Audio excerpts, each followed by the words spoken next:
Indeed, brother. Thank you so much. Hello, everyone. Welcome to episode 851 of Rise and Grind. My name is Stephen Kuhn, and I'm here on Clubhouse and on Facebook today. Thank you so much for joining us. I'm sitting in for Glenn Lundy today, and it's a great honor to be entrusted with such an impactful and important daily message. I got to tell you. Today is Monday, 19 April 2021, and as Glenn always says, today is the very last time it will ever be today. So let's make the best of it, shall we? I'm on today all the way from a small village in the Hungarian countryside. Many of you may know I'm a U.S. military combat veteran who decided to spend his life in Europe, where I was stationed for 7 years. I now have been here for almost 30 years, lived in 9 countries, worked in even more. I live here with my 2 children, Maximilian and Chenga, and my incredible wife, who is my rock, Kata. I'm excited to share a subject matter with you today that is a passion of mine. Glenn planted the seed, and I wish to water it a bit. The conversation will continue tomorrow upon Glenn's return. But first this. This show is all about you, right? It's about being the greatest version of yourself, and it's about setting up your day so that it's a continuous routine of success. Rise and Grind is founded on 5 simple yet powerful principles that ensure this happens. Most of you know these, but I'm going to go through them anyway for anyone who's new. Thank you for joining us if you are. Never push the snooze button. When that sucker goes off, get up, jump up, be ready, and be grateful.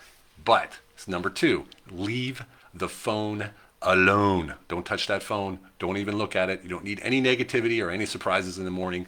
You dictate your reality, right? Then what do? Number 3 is gratitude and goals. What are you grateful for? I just heard Coach Isaac in Clubhouse say he heard the birds outside of his window today while he was on Clubhouse. And I think that's pretty touching and pretty impactful if you think about it. That's something a lot of people here don't even realize. That sometimes there's a bird outside your window and you don't even know it because you're so busy with everything else. And then the goals. Set your goals. Follow your goals. Track your goals. What is going on with your goals? Do you need to expand them? Do you need to start stretch goals? And then, of course, one of my favorites, take care of the physical. Myself, I train every day, and I make sure that that's the beginning of my day because I know how I start my day is how my day will go. And then, of course, send an encouraging message. Sending an encouraging message, that's not just something that people say or that Glenn says. It's actually something that he has done with me. So I've gotten a call from him, I've gotten a message from him before, and I got to say, it means a lot. So I've actually picked that up now the last few months, and I send actually 5 encouraging messages a day. And of course, I think I get encouraging messages every day from at least 5 or 6 people in the Clubhouse room. So if you haven't been in Clubhouse yet, you might want to check it out. So there you have it. You now have the 5 steps that if you apply every single day will guarantee you an extraordinary life. The question now is, are you going to choose to do it? Right? If you want to learn more and start stepping it out, then go to themorning5.com. That's themorning with the number 5.com for the free resources Glenn so graciously provides you. It's been downloaded by thousands and has changed even more lives. So let's get started with episode 851. Let me see if I can get this done right. 851 of Rise and Grind. Let's go. All right, so say good morning to some friends here in Clubhouse. Who do we got there today? Of course, we have the Mod Squad.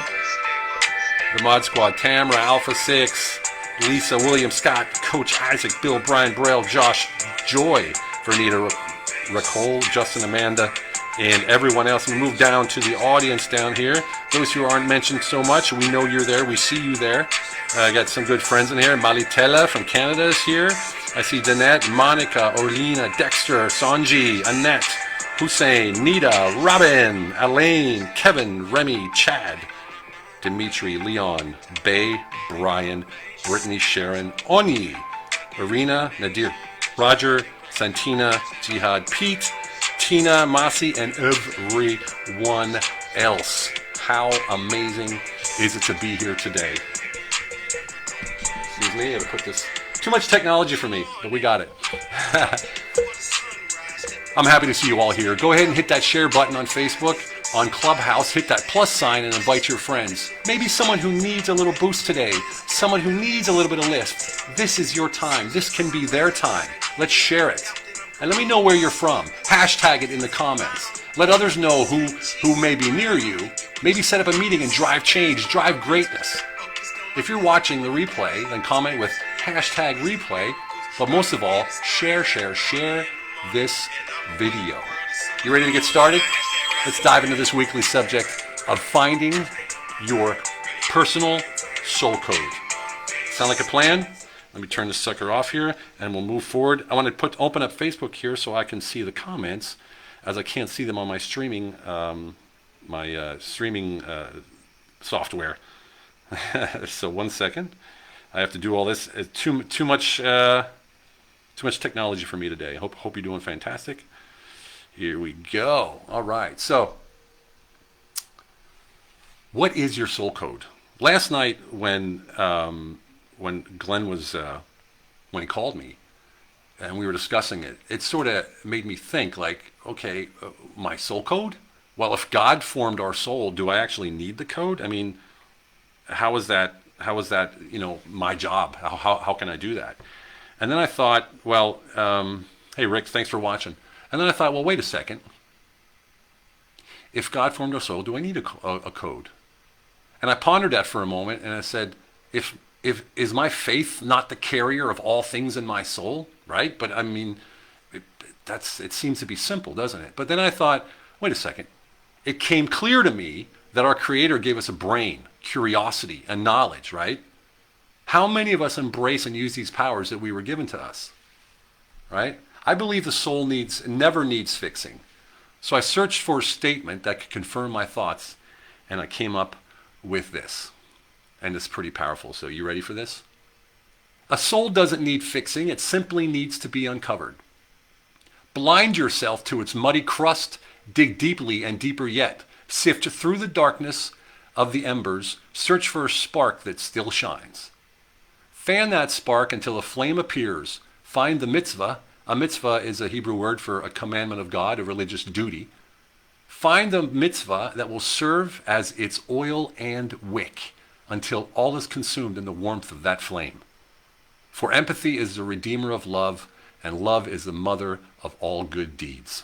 That was written by Rabbi Tzvi Freeman, excuse me if I got his name wrong. I thought that was super powerful because, in other words, your soul code is right there waiting for you to uncover it. Morning, Tracy, Kim, Julie, all right. Katie, Texas, look at that, huh? All right. Kim, Ray, all right, looking good, everybody. So what he's saying is find out one thing that will serve as a wick for the flame that will consume the darkness. Man, that's powerful. So it isn't about just lighting the flame. It isn't about putting only light into the darkness. It's about sustaining that light. And how do you sustain that? With a wick and oil.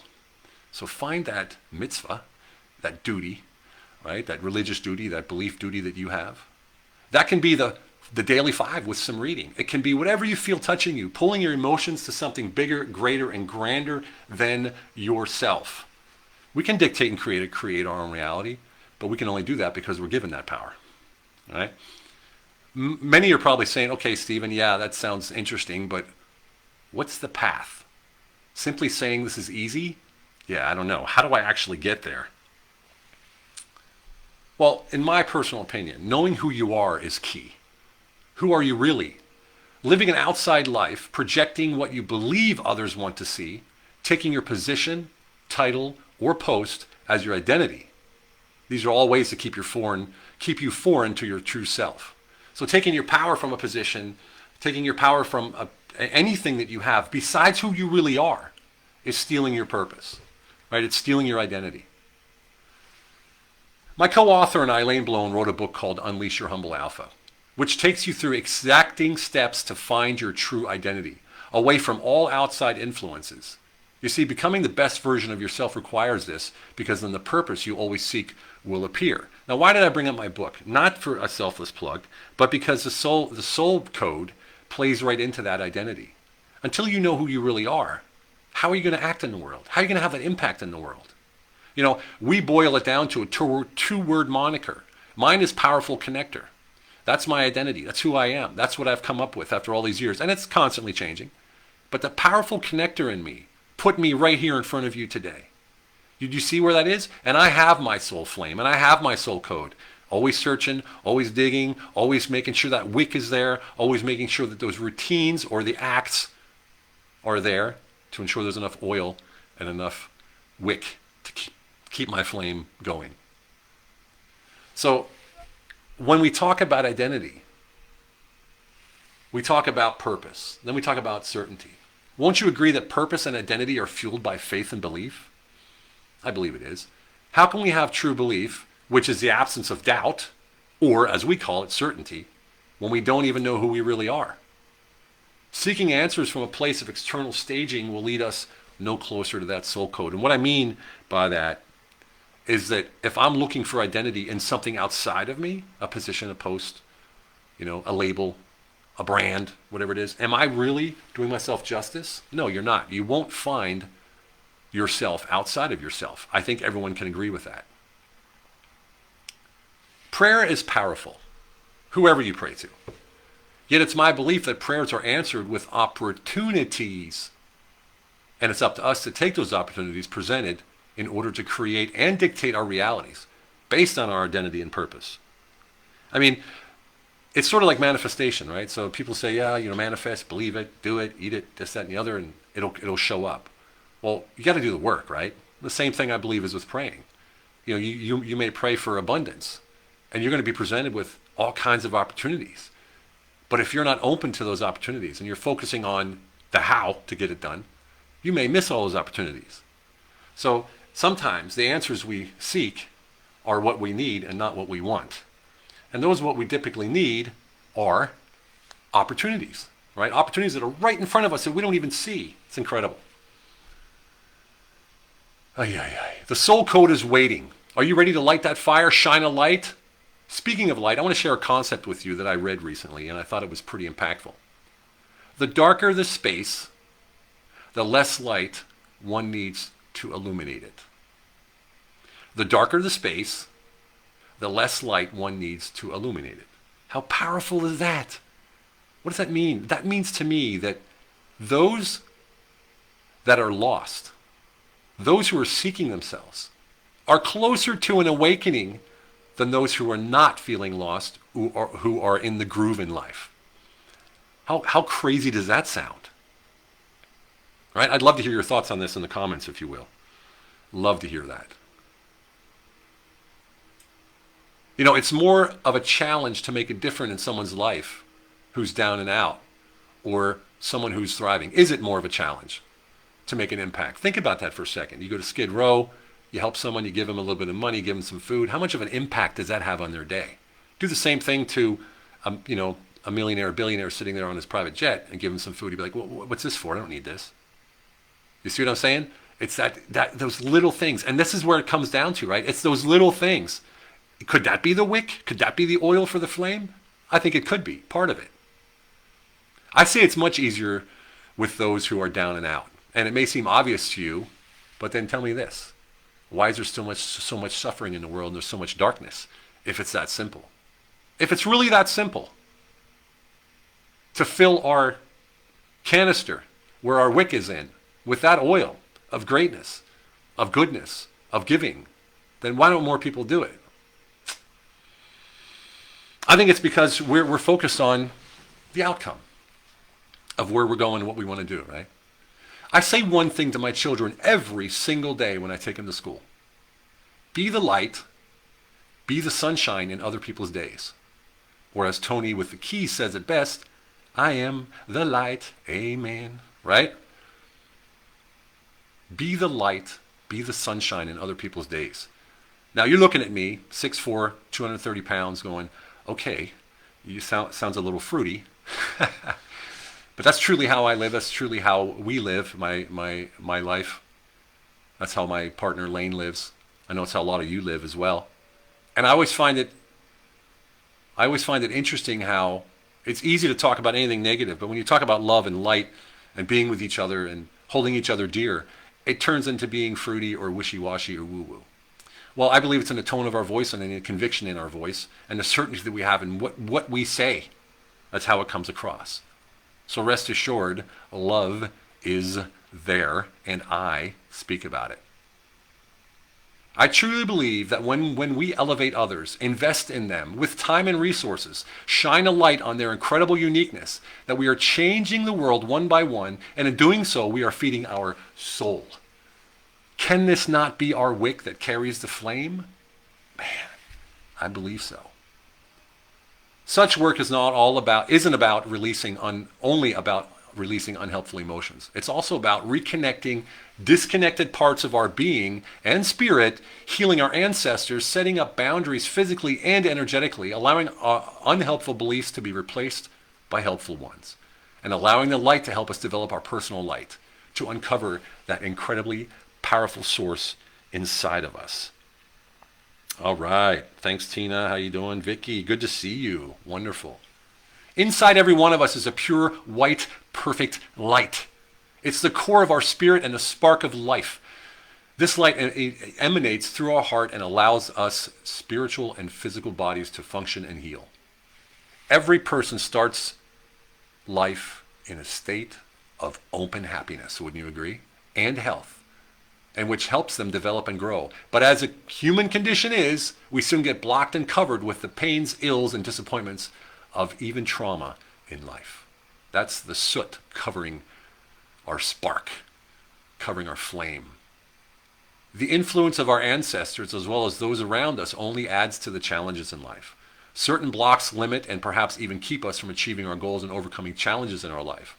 Finally, when we're unable to decode our soul, our physical body may even get sick, or we may even get ourselves into difficult situations because we're not aware enough of our situation to make the best choices for our soul code. This was taken from a German practitioner that I had read about, so I'm going to take credit for that, but I thought it was pretty powerful. Look at that. Yes, indeed. Yes, the light, I believe. Thank you, Mary Lynn. Pretty heavy statements, aren't they? You know, in the end, what's it all boiled down to if you want to get tangible with it, right? What's it all boiled down to? Being aware, being conscious, attentive, and prepared to do the work. It's not an easy task to be aware all the time of how you think, feel, see, and react to all that happens in your life. Yet when you are, the rewards are freaking limitless. They can manifest into the deepest relationships, success in life and business. They can manifest in a dream job or wealth. But again, it's not up to us to focus on the outcome, in my opinion. Sure, you got to set goals, visualize, and make sure that you're absolutely clear on where you're going.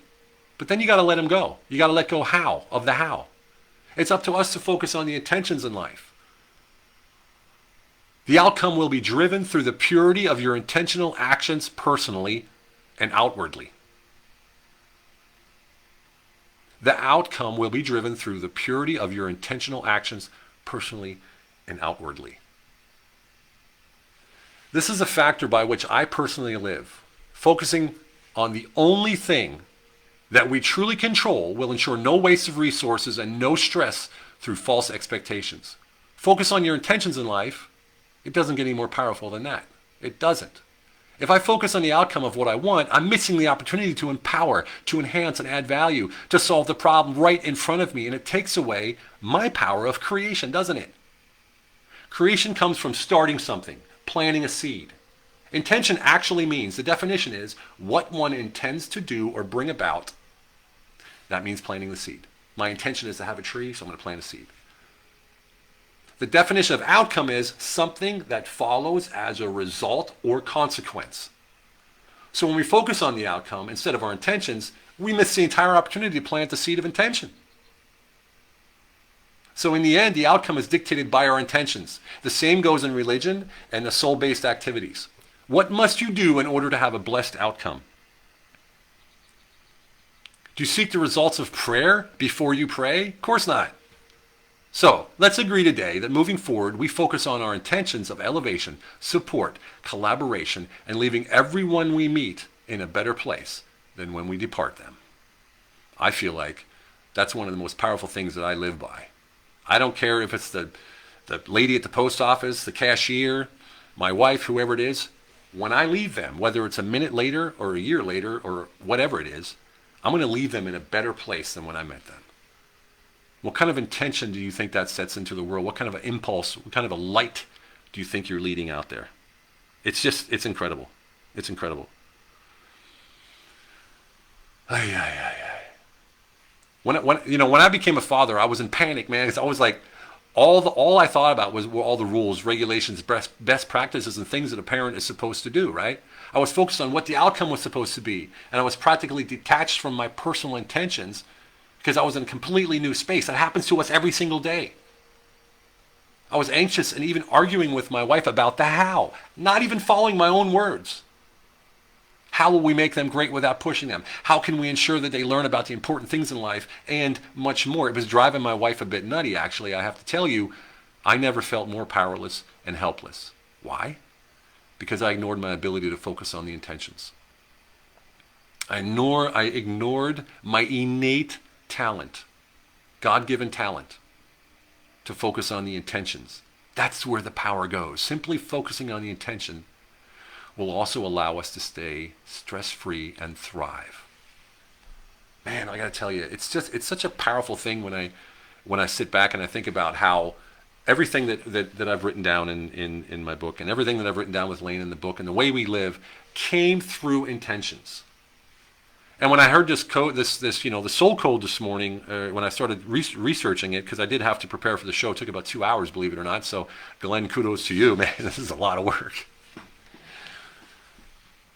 And I'm sitting there, I'm going, man, soul code, soul code. It sounded like something that reminded me of the Matrix or something. And maybe it is connected to the Matrix. I don't know. But if everything's connected, then yeah, obviously it is connected. But if you look at this, at the power that we have in our hands right here, what we hold in our hands right here, the power of intention, the power of creation, isn't the world sort of limitless? And isn't that wick and that oil something that we can always turn on? Well, I believe it is. Question is this: are you able to let go of the outside? Are you able to let go of the outcome? Are you able to let go of all of those temptations that we have out there? Temptations to make a quick buck. Temptations to brush over being nice because you want something quicker. Temptations that will lead you astray and you know it, but you think you're more powerful than that would lead you astray. Remember, it doesn't take much light to have an impact. Martin Luther King said once, only in the deepest, darkest nights can you see the stars the best. I wrote that in a German political newsletter about 13 years ago, that exact statement, quoting Martin Luther King in a German language newsletter. It got all kinds of feedback because it was in a political state using spiritual words like that. It sort of freaked people out a little bit. But what it did is it planted a seed. And that seed has grown through the years to the point where these kinds of words, what we're talking about today, is normal. It's accepted. Higher vibrations, higher frequencies are among us. And you're sitting there right now watching. You're sitting right there listening in Clubhouse because of this vibration, because of that frequency. You see, higher frequencies attract higher frequencies. Higher vibrations attract higher vibrations. So that goes back to the adage. What am I saying when I say that? Higher vibrations attract higher vibrations. You're the sum of the 10 people you hang out with. If I'm hanging out with low vibrational people, guess what's going to be my vibration? If I'm not striving to be the highest frequency possible in my life, what I like to call life enterprise, then how can I expect to be better tomorrow than I am today? Because that's what I strive for. It's my intention. Let me tell you a little bit before we wrap it up here about life enterprise. I believe that if we look at our life like a life enterprise, just like a business enterprise, we are the CEO. And the CEO of a business enterprise, just like life enterprise, is responsible for the profitability and the health of their business, right? Of their business enterprise. Our life enterprise, we're in charge of the profitability and health of our life enterprise. How in the heck do we do that? Well, I already mentioned some of it. We elevate others. We leave them in a better place than when we met them. We invest in relational capital. We create space for the ability for us to come together. We create that space. And you create that space by letting go of all preconceived notions, cookie cutter solutions, and expectations. And you focus on the one thing that we just talked about, the intention. Because you can't control the outcome anyway. And when you do that, people come. When you do that, higher vibrations come. So looking at your life as a CEO of your own life enterprise really can make a difference. Morning, Rick, brother. Powerful, powerful day. I want to thank you all for coming here, but let's finish with this. I'm a little bit early, but I think you'll all be okay with that. You can join us in Clubhouse if you wish. Can we agree that all this, what we just spoke about, will certainly help fan the spark in our soul? And that it'll help decode the greatness, love and compassion we have within, and will ensure, along with the habits and routines we practice, like the Daily 5, that we are always becoming the best version of ourselves and striving to help those around us become the best version of themselves, day by day, minute by minute, and with all those in our life enterprise. Because in the end, we all seek that same thing. And you know what that is, right? Anyone who knows me knows what that is, right? That's quality of life. Wow. Thank you so much. Hey, Gail, thank you. Thank you so much, everyone, for tuning in. Let me run this out here with Tony and the Keys with his favorite song once again, if it plays. I want to thank you all. Again, if you're watching this live, then go ahead and hit hashtag live or tell us where you're coming from. And then we can share this out. Please share the video if you haven't yet. We'd love to get this message out to as many people as possible. It's now moving over to Breakfast with the Champions, the Millionaire Breakfast Club. In Clubhouse, that's a space that's been created to give everyone a chance to get a seat at the table with some of the people that are already doing the things that you wish, or you know you already will be doing. All the moderators in that room are a group of entrepreneurs who have an incredible amount of knowledge and skills, and they're looking to share the experience with all of you to help you in a way with education, motivation, and inspiration. That was Rise and Grind on 19 April 2021. Thank you so much for tuning in, and we will see you tomorrow or in a few seconds in Clubhouse. Thank you so much. Have a fantastic day. Rise and grind.